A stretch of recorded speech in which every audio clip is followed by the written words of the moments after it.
Assalamualaikum warahmatullahi wabarakatuh. Alhamdulillah, semoga kita dalam keadaan sehat walafiat dimanapun kita berada. Izinkan saya memperkenalkan diri, nama saya Muhammad Fajar Ramadan. Saya dari jurusan Komunikasi Penyiaran Islam, Fakultas Dakwah dan Komunikasi, UIN Sumatera Utara. Adapun maksud dan tujuan saya di sini adalah saya ingin menyampaikan beberapa pengertian daripada manajemen konflik dalam komunikasi Islam, yang mana pada kali ini akan dikaitkan dengan hadis tematik. Baiklah, langsung saja. Tapi sebelum itu, saya ingin mengucapkan banyak terima kasih kepada Bapak Haji Muhammad Iqbal Abdul Muin LCMA, yang mana selaku dosen saya yang sudah memberikan tugas ini dan mengarahkan saya untuk mengerjakannya. Baiklah, untuk mempersingkat waktu, langsung saja kita masuki ke materinya.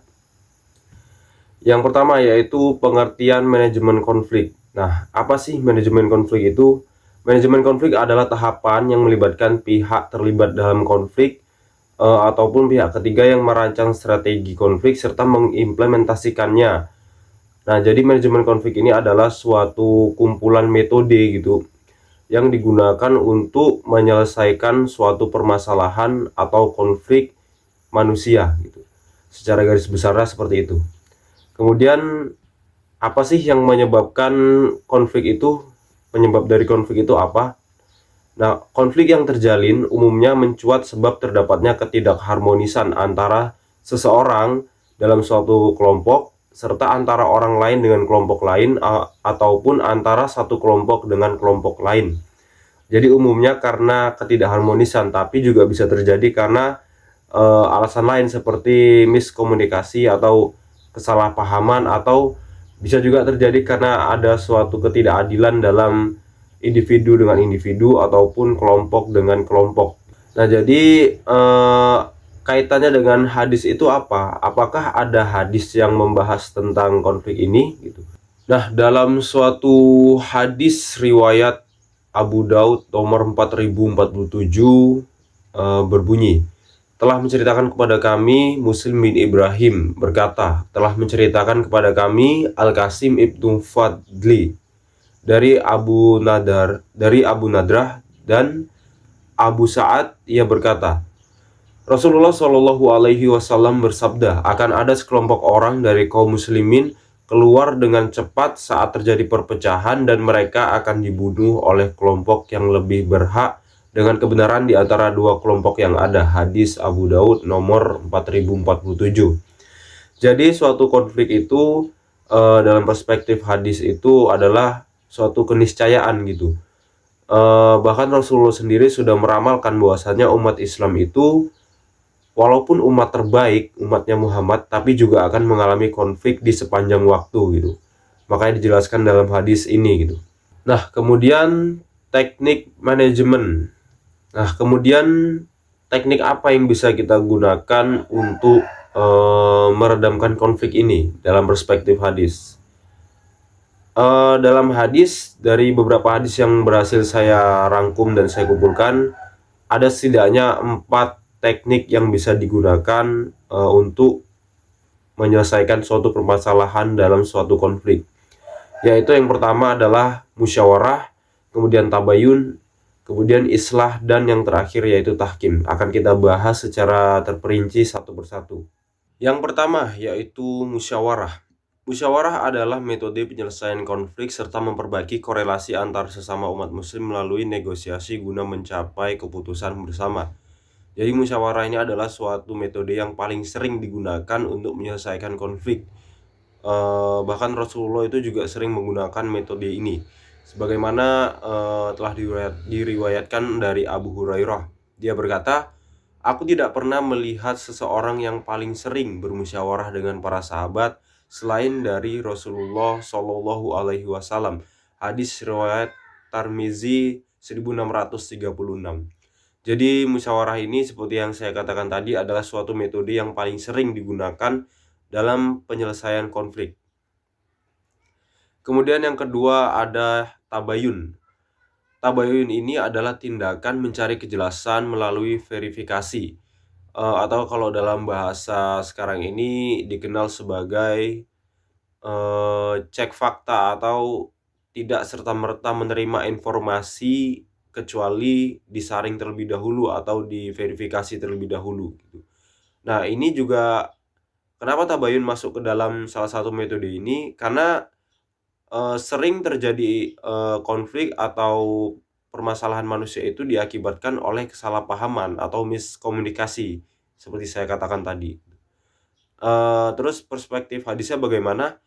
Ada sebuah hadis yang diriwayatkan oleh Muslim nomor 5 yang berbunyi, "Cukuplah seseorang dikatakan pendusta jika dia menceritakan segala apa yang ia dengar," gitu.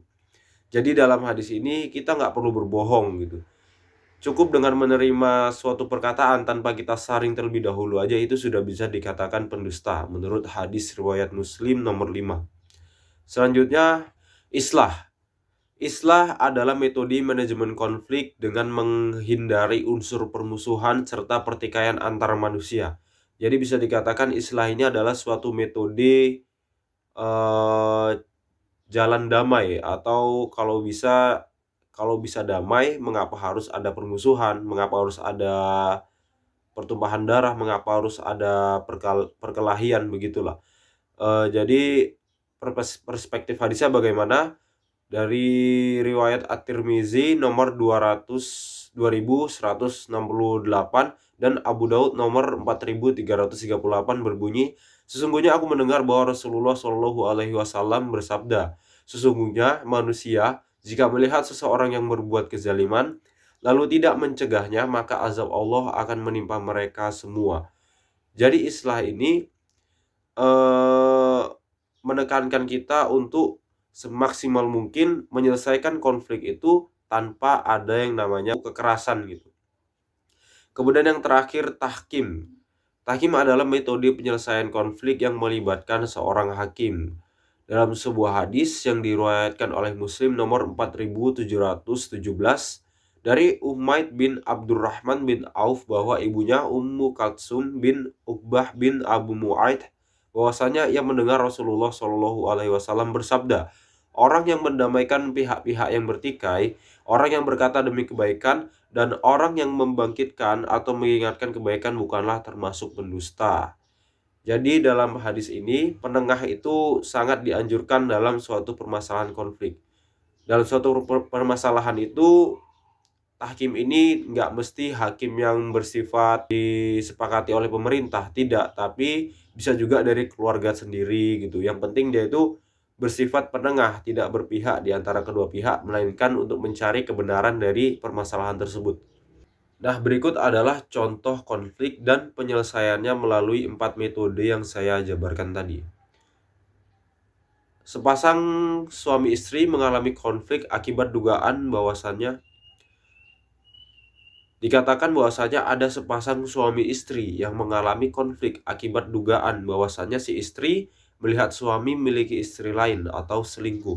Maka untuk membuktikan apakah klaim tersebut benar atau tidak, kita bisa menggunakan metode yang diajarkan oleh beberapa hadis yang telah dibahas sebagai berikut. Yang pertama, melalui metode musyawarah. Kalau dari metode musyawarah yaitu kita bisa dengan mempertemukan kedua belah pihak dan membahas masalah yang terjadi dengan cara face to face. Solusi dari masalah itu akan mudah ditemukan, insya Allah. Yang kedua yaitu tabayun. Caranya yaitu dengan memverifikasi permasalahan tersebut. Apakah hal tersebut memang benar terjadi demikian atau itu hanya kesalahpahaman belaka. Dan yang ketiga yaitu islah, yaitu dengan membahas permasalahan secara tenang dan jangan sampai terjadi cekcok atau pertikaian. Sebab dengan cara yang tenang tersebut, perdamaian akan mudah dicapai. Dan yang terakhir yaitu tahkim, yaitu dengan menghadirkan pihak ketiga atau hakim dalam penyelesaian konflik. Pihak ketiga ini bisa berupa keluarga atau tetangga atau saksi atau lain sebagainya. Nah, setelah mengetahui definisi-definisi dari metode penyelesaian konflik yang telah saya jabarkan tadi, mari kita lanjut ke sesi pilihan berganda untuk menjawab, atau memastikan apakah kita sudah paham dengan materi tersebut. Saya memberikan 5 soal dengan opsi pilihan berganda. Nomor 1. Mengapa manusia sering melakukan konflik?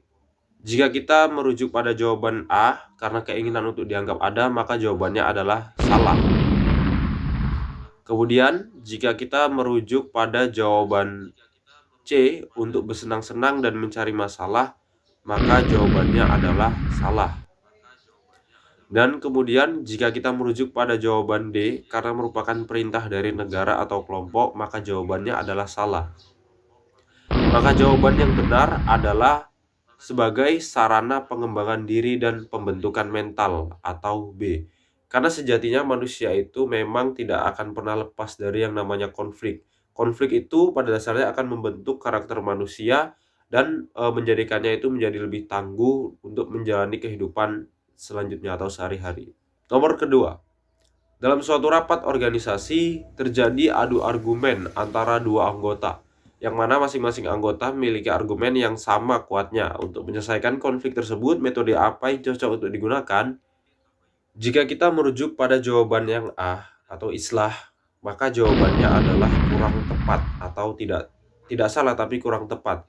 Jika kita merujuk pada jawaban B atau musyawarah, jawabannya juga kurang tepat. Jika kita merujuk pada jawaban D atau tabayun, maka jawabannya juga kurang tepat. Dan jawaban yang benar adalah tahkim atau metode dengan menggunakan penengah atau hakim. Nah, kenapa harus menggunakan metode ini? Karena dalam suatu organisasi ini memiliki suatu jalan yang sama atau idealisme yang sama. Dan jika kedua individu itu sedang berkonflik, maka untuk mendapatkan kedamaian yang terbaik itu adalah dengan mencarikan orang lain untuk menjadikan penengah atau hakim dalam konflik tersebut. Pertanyaan ketiga, suatu ketika terjadi konflik internasional antara dua negara, yang mana konflik tersebut berpotensi untuk memicu terjadinya perang fisik. Nah, untuk menyelesaikan konflik tersebut, metode apa yang cocok untuk digunakan? Jika kita merujuk pada jawaban A, tabayun dan tahkim, maka ini adalah kurang tepat. Jika kita merujuk pada jawaban B, musyawarah dan tabayun, jawabannya juga kurang tepat. Dan jika kita merujuk pada jawaban yang C, tahkim dan tabayun, itu juga jawabannya kurang tepat. Jawaban yang benar adalah D, islah dan tahkim. Karena dalam suatu konflik internasional atau negara dengan negara, metode tabayun, di mana dalam opsi A, B, C itu ada metode tabayunnya, itu kurang cocok untuk digunakan dalam menyelesaikan masalah ini. Atau metode verifikasi. Ini bukan individu dengan individu, melainkan negara dengan negara. Jadi suatu kesalahpahaman itu pasti sudah diminimalisir gitu. Makanya harus menggunakan metode yang lain. Maka itu yang cocok adalah islah dan tahkim. Pertanyaan selanjutnya, apa fungsi komunikasi Islam dalam manajemen konflik? Jika kita merujuk kepada jawaban yang B sebagai penentu keberhasilan penyelesaian konflik, kurang tepat jawabannya. Jika kita merujuk pada jawaban yang C, berfungsi sebagai sebab bersifat Islam dan mudah dipahami, itu juga kurang tepat. Dan jika kita merujuk pada jawaban yang D sebagai tameng untuk menghindari pertikaian, itu juga kurang tepat. Maka jawaban yang benar adalah jawaban yang A, sebagai suatu sarana yang bersifat positif dalam penyelesaian konflik. Sebab komunikasi Islam ini itu kan suatu sarana untuk menyelesaikan konflik gitu. Kita berbicara. Nah, berbicara itu kan suatu sarananya gitu dalam penyelesaian konflik. Kalau cuma membahas tentang sebab bersifat Islam, di luar sana ada juga komunikasi umum yang ternyata juga efektif gitu. Jadi kurang sependapat. Jadi jawaban yang benar adalah A. Pertanyaan terakhir, manakah di bawah ini yang bukan termasuk jenis-jenis konflik? Nah, ada 4 opsi. Yang pertama, konflik antar individu.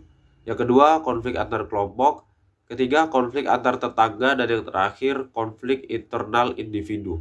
Nah, untuk jawaban ini pastinya para penonton sudah tahu jawabannya, yaitu C, konflik antar tetangga. Karena kalau antar individu itu memang sudah dijelaskan atau sudah disepakati memang ada pembicaraan tersendiri, antar kelompok juga ada, dan internal individu itu juga ada konflik dengan diri sendiri itu dalam batin.